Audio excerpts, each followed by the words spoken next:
Deuteronomy chapter 32.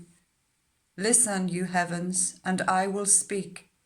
Hear, you earth, the words of my mouth. Let my teaching fall like rain, and my words descend like dew, like showers on new grass, like abundant rain on tender plants. I will proclaim the name of the Lord. Oh, praise the greatness of our God. He is the rock, his works are perfect, and all his ways are just. A faithful God who does no wrong, upright and just is he. They are corrupt and not his children. To their shame they are a warped and crooked generation.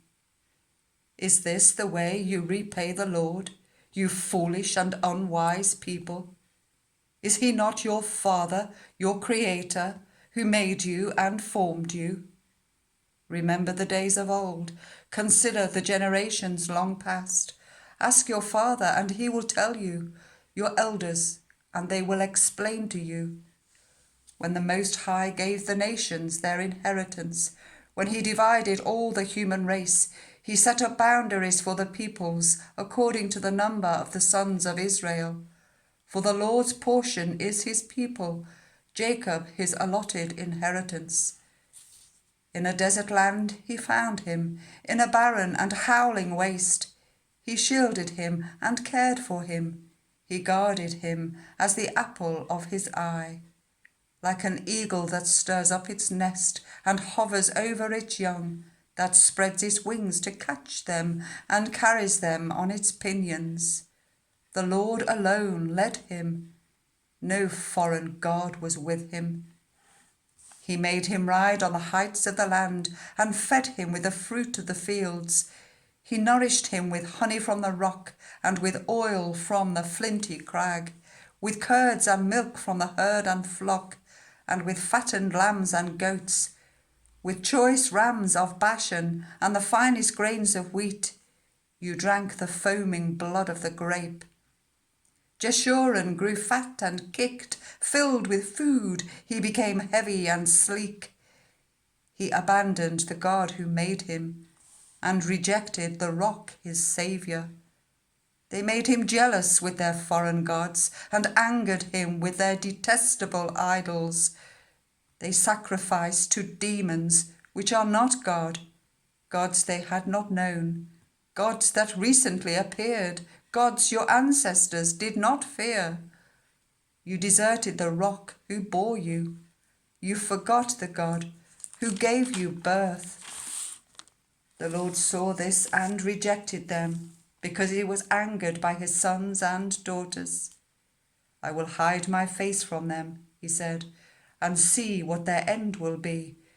For they are a perverse generation, children who are unfaithful.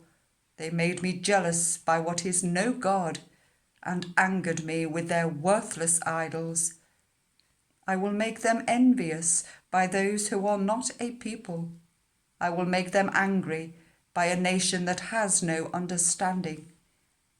For a fire will be kindled by my wrath, one that burns down to the realm of the dead below.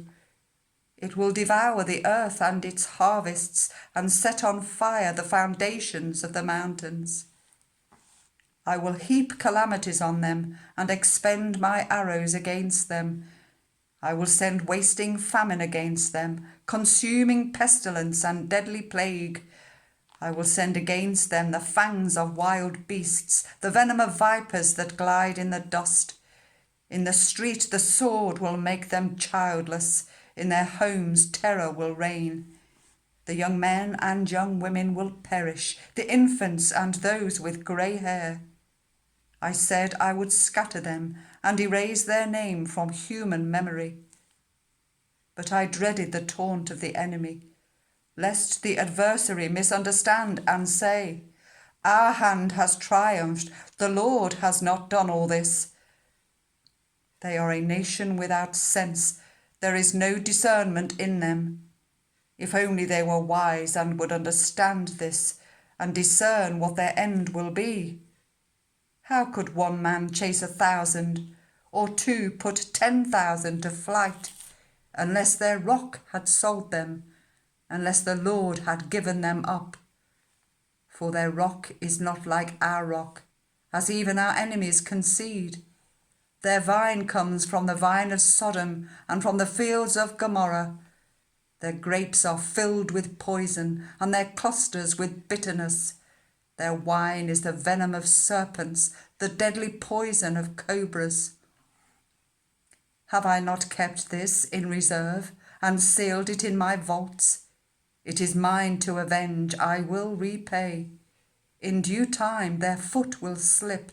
Their day of disaster is near, and their doom rushes upon them.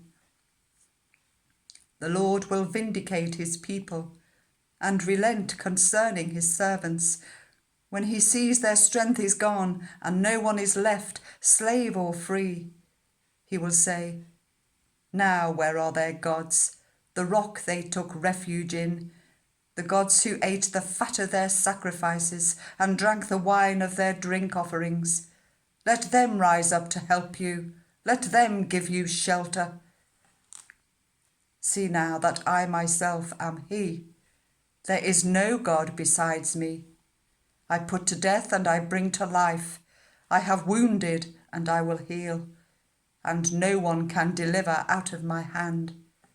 I lift my hand to heaven and declare, as surely as I live forever, when I sharpen my flashing sword and my hand grasps it in judgment, I will take vengeance on my adversaries and repay those who hate me. I will make my arrows drunk with blood, whilst my sword devours flesh, the blood of the slain and the captives, the heads of the enemy leaders. Rejoice, you nations, with his people, for he will avenge the blood of his servants. He will take vengeance on his enemies and make atonement for his land and people. Moses came with Joshua son of Nun and spoke all the words of this song in the hearing of the people. When Moses had finished reciting all these words to all Israel, he said to them, take to heart all the words I have solemnly declared to you this day, so that you may command your children to obey carefully all the words of this law. They are not just idle words for you, they are your life. By them you will live long in the land you are crossing the Jordan to possess. On that same day the Lord told Moses, go up into the Abarim range to Mount Nebo in Moab, opposite Jericho, and view Canaan, the land I am giving the Israelites as their own possession. There on the mountain that you have climbed, you will die and be gathered to your people, just as your brother Aaron died on Mount Hor and was gathered to his people.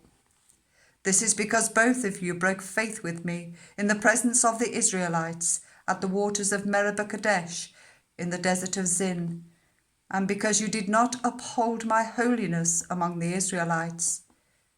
Therefore, you will see the land only from a distance. You will not enter the land I am giving to the people of Israel.